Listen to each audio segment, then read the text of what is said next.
Number one is a clear tagline, and it's not a secret, but it's hard to do. And it's got to be so clear and so concise. Those 5 to 7 words are probably the most important thing. If I don't understand what you're building, I can't tell a friend. There is no virality without clarity. It feels like a platform shift. It feels like what building mobile apps felt like in 2011 to 2014. Every single product category is now open for disruption. So like Figma, Notion, Airtable, Supabase, all launched on Product Hunt. It's the place you go to find out what's the cutting edge, like what's new. We recently launched Product Forums, which is a place where you can go to ask for help or share tips with a bunch of product enthusiasts like all over the world and talk with the makers as well. You are listening to AI Insights San Francisco by Ron Weigert. Hello everyone, welcome to this new episode of AI Insights here in San Francisco. Today I'm with Rajiv, the CEO of the Product Hunt. Rajiv, thank you so much for being here. It's a pleasure. Yeah, it's great to be here. Thanks for inviting me. For the people that don't know, what is Product Hunt?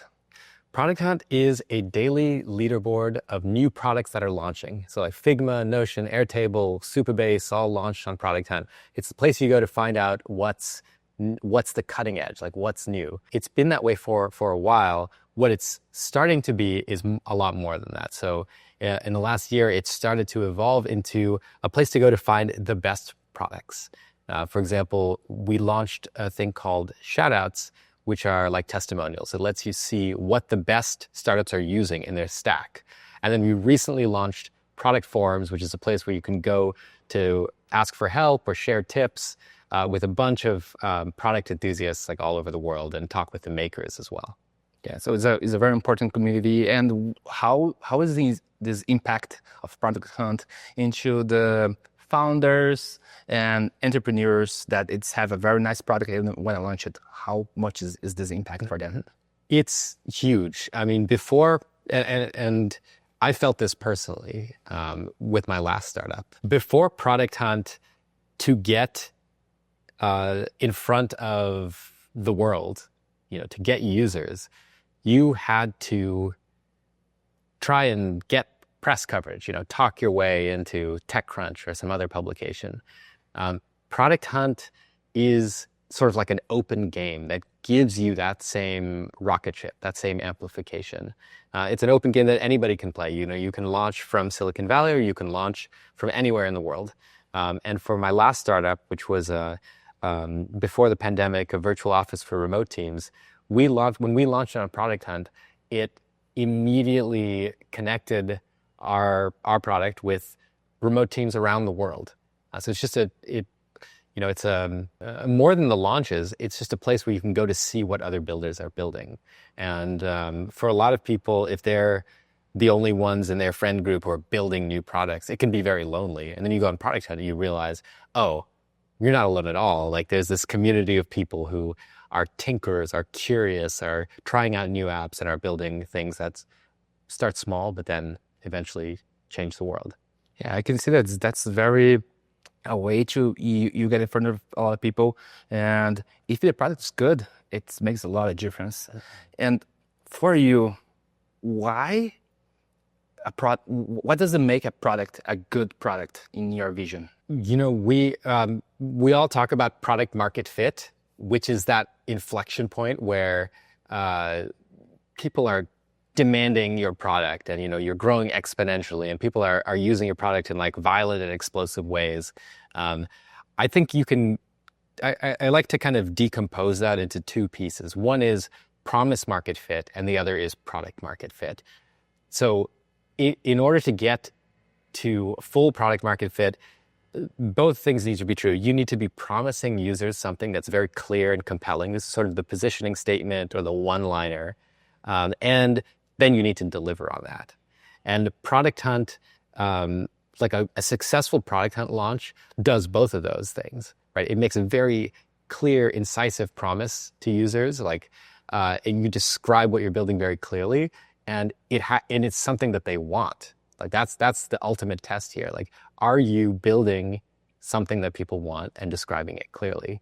And then what happens after the Product Hunt launch when you when the product starts to grow, that's about delivering on that promise. That's very important point that you brought it up, is about you dissect this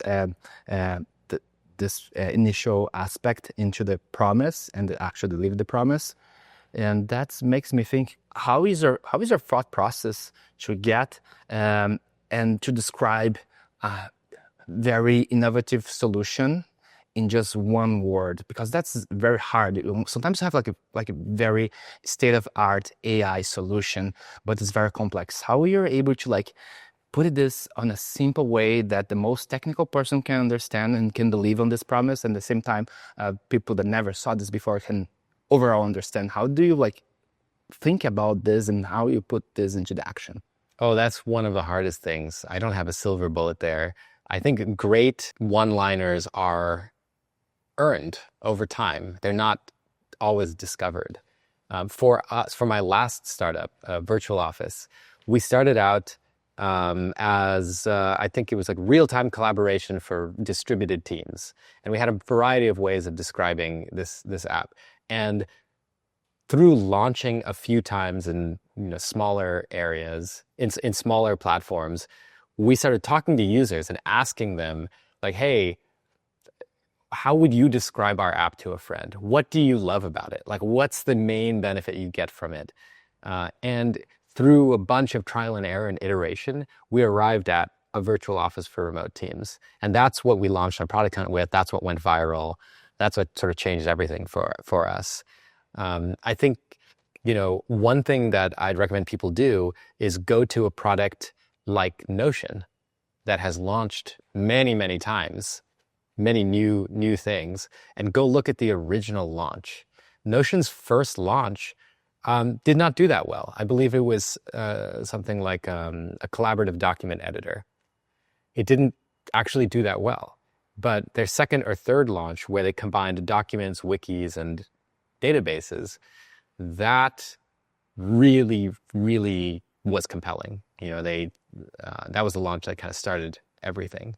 And so I would encourage people to go back and look at those early things. I mean, clarity is important above all, but it also has to be new and compelling to users. Let me see if I can say something more helpful. So here's some tactics you can do to arrive at that. Ultimately, the test is, did you launch it and did people take to it, right? So one mistake I see a lot is we try to make our idea too grand, and it's not clear enough. It's a platform that does AI. It's the best platform in the world to do X, Y, and Z, and it does all of these things. And I think like as builders, we're afraid that if we describe very specifically what the product does, it's not going to be compelling enough. But here's the problem. If it's too grand, it's not clear. If I don't understand what you're building, I can't tell a friend. There is no virality without clarity. And I think I learned this lesson in the early days from Dave Siegel, who runs Glide. He gave me this feedback. He's like, it has to be so clear. Like for them, apps from Google Sheets, they let you take a Google Sheet and turn it into a mobile app. And it took them a while to get there. And of course, there are a lot more than that now. But that initial statement stands out in my mind as being like so concrete. And it turns out it's a simple but powerful concept. So I'd say like, be wary of being too grand and not clear enough. And then the second thing I'd say is like, ask your users, how would you describe this to a friend? What is the main, what do you really value in the app? Because you probably built a few different things, but you got to understand how users see it and then what they're looking for. I was talking to the CEO of Fireflies, and the first product they launched was a drone delivery. And then it was getting in different iterations, and then becomes the AI note taker that they have now. Wow, that's a big pivot. Yeah. Yeah, and then like say, if very easy to describe AI note taker. So we like it's one of the companion, the guy gonna be in your meetings. So that's like how you can pivot, understand what the people need, what is a real problem, And I think a lot of entrepreneurs have a good solution, but sometimes the problem is not there. It's a good solution, it's a good tool, I would say. But sometimes the problem is not there. Well, that's a tough one. I think of like new product development as the tension between two things. Like one is like listening really close to users, and the other is thinking from first principles and sort of seeing the future of how things should be. From calculus, the listening to users is sort of like Newton's method. You iterate towards a local maximum. But then like seeing the future lets you step back and like try to find a more optimal point on the landscape. And the tension here is like, if you only try and see the future, you may be disconnected from reality. And sure, you may be right in the long term, but you can't get people to that future state. Conversely, if you just listen to users, you may only see what's right in front of you. And you may not, you may find yourself in a dead end. You may build what users are asking for, but not what they truly, truly need. And maybe you don't see far enough into the future. It's hard to know which side you're on. It's really hard to know which side you're on. And I think that like, there's no, I don't know an easy answer to that for every situation. It's so contextual. One thing I would say is it's really helpful to talk to builders who have built similar products, even if they've failed, to like learn from the idea maze that they traveled. And understand, like, when you talk to somebody who's worked on something that maybe didn't work out, that's similar to yours, I find one of two things happens. Either you realize, oh, there's a blind spot that I should be aware of, or you realize, oh, they took a very different path, and maybe it deepens your own conviction. Plus, they're just really interesting conversations because they're often people with very similar values who see a similar problem in the world. Hey, quick note, before I continue, I want you to subscribe to the channel and click on the like button. This is gonna help me a lot to continue creating content like this. So let's get back to the video. That's why it's important to build communities, be involved with forums, like for example, Product Hunt, or be involved to the events that we are partnered with the Gen AI Collective, to listen to what other people are doing, to have this collaborative mindset, but at the same time be open for feedbacks, because sometimes people don't want to listen to feedback, right? Now I want to go over your previous experience. I want to construct a narrative towards the future. So I'm gonna go to the past now and then go to the future. Towards you started your career on semiconductors, and then you have been passed through many technology innovations that happens with the internet, with the mobile apps, the cloud, and now we are seeing the AI. From your previous experiences and where we are now, how do you see the impact of AI for today? The impact of AI today?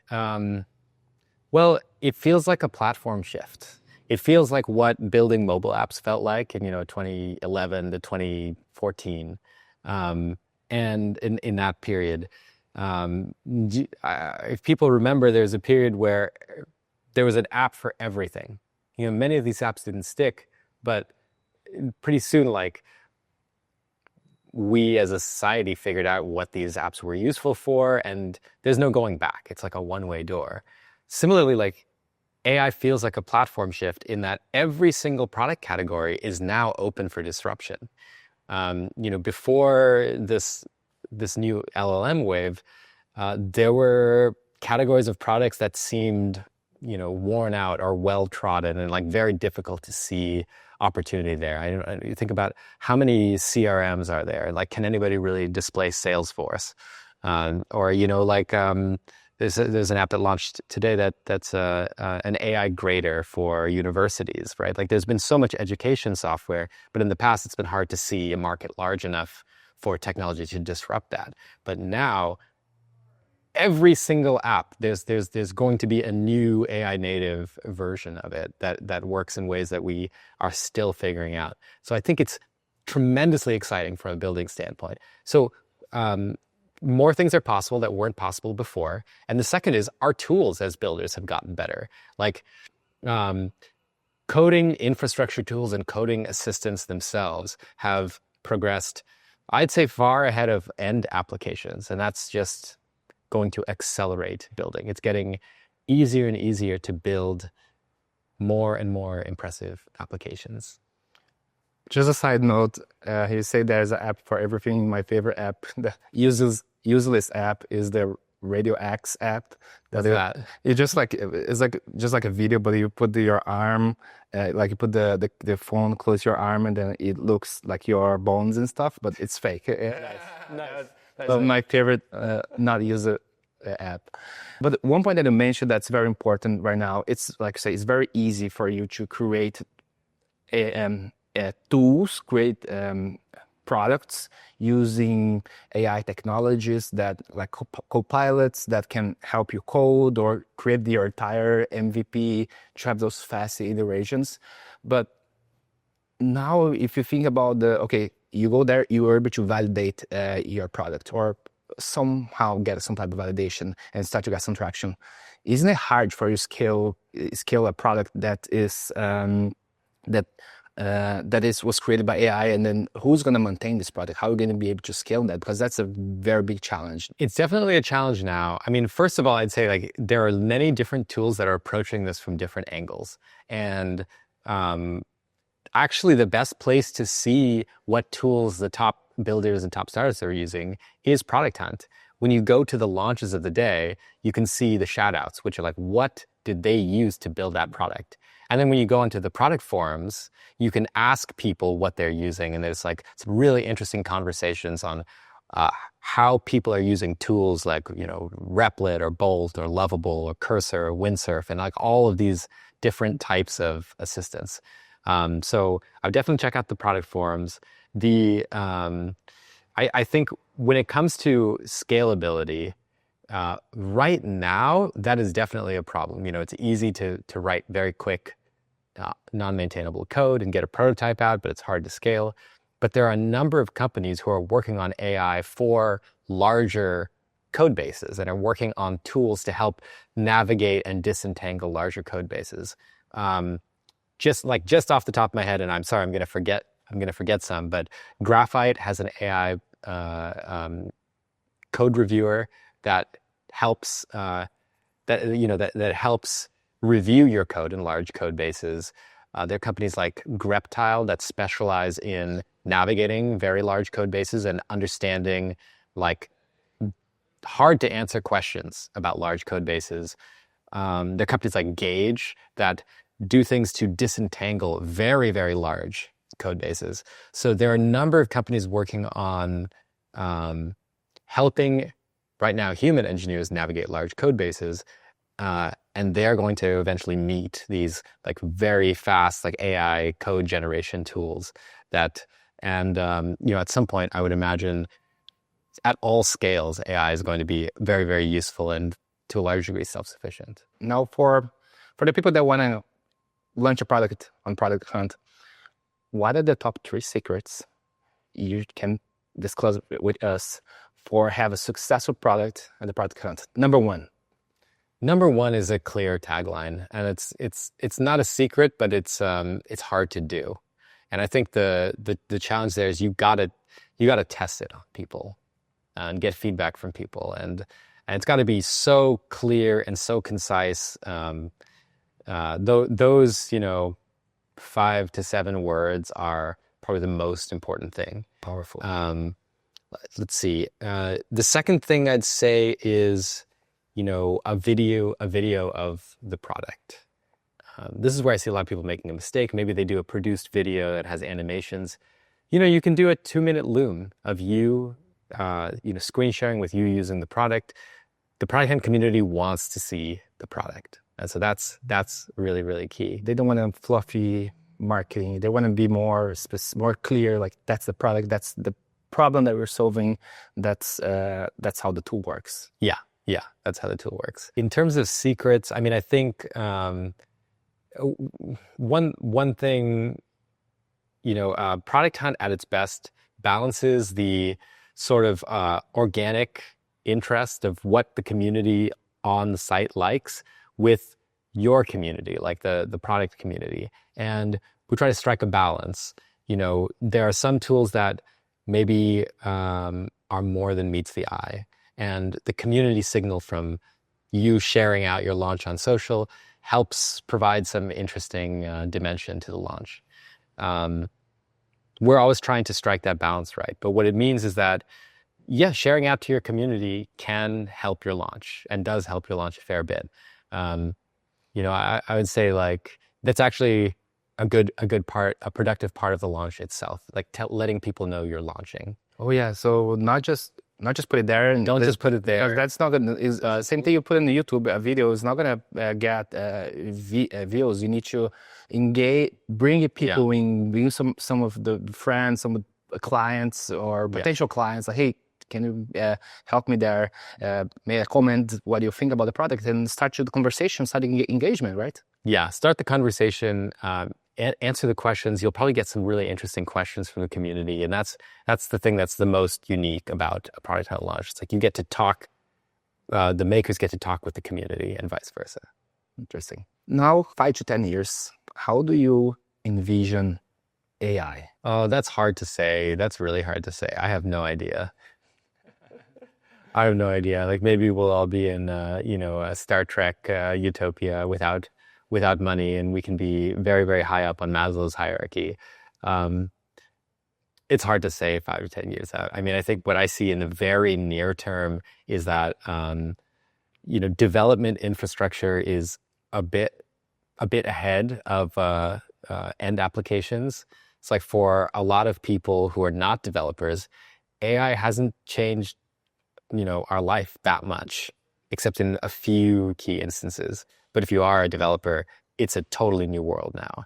I think that is going to start to break more into the mainstream over the next year. We're going to see more social applications. We're going to see more horizontal and vertical applications. And we're starting to see the bar rise on Product Hunt and just like an explosion of creativity. Launch something, like build something that solves a problem that you see unsolved and launch it. I think that there can be, one of the things that Product Hunt does really well is it's a pretty supportive but honest community. They'll give you feedback on the product, and so use that and launch something and put it out there. I think there can be a lot of fear to launch in the early days. We're worried that people may not like our product, and then maybe they don't like us, right? It's like very personal to put something out there, but great products are made through iteration, and you can't make the product better if people don't use it and you don't put it in front of people and see who wants it. So launch sooner than you think. Any resources that you recommend for someone to do a deeper research, a book, YouTube? Is there anything comes to your mind? Jump onto the forums. There's a really active forum of people who have launched many, many times. I'm on there. Occasionally I do Tagline clinics there where if you tell me how you're describing the product, I'll workshop it with you. And there are a lot of community members who have seen so many launches and they're like eager to help you navigate that launch. So go to the forums. Amazing. Rajiv, thank you so much. Awesome conversation. And I see you guys in the next episode.